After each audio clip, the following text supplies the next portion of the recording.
మనం చూస్తున్నాం కేసీఆర్ హెల్త్ అప్డేట్కి సంబంధించి అంటే కేసీఆర్ నర్సంపేట ఎమ్మెల్యే మాజీ ఎమ్మెల్యే పెద్ద సుదర్శన్ రెడ్డి వెళ్ళారు, దాన్ని చూడడానికి వెళ్ళారు. దానికి సంబంధించినటువంటి న్యూస్ మనం చెప్పబోతున్నాం. ఊపిరితిత్తుల సమస్యతో బాధపడుతున్న నర్సంపేట మాజీ ఎమ్మెల్యే సుదర్శన్ రెడ్డిని మాజీ సీఎం కేసీఆర్ పరామర్శించారు.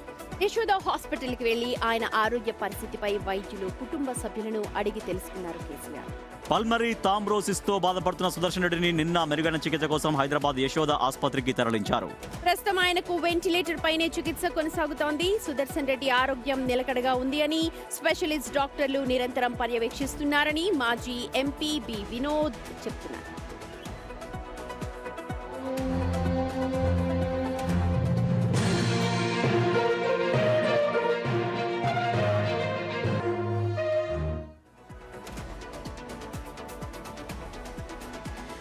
మాజీ సీఎం కేసీఆర్ అయితే వెళ్లారు, ఆసుపత్రికి వెళ్లారు. యశోద ఆసుపత్రిలో ఆయన కోలుకుంటున్నారు పెద్ద సుదర్శన్ రెడ్డి. బట్ నిజంగా ఇప్పుడే ట్రీట్మెంట్కి బాగానే రియాక్ట్ అవుతున్నారంట.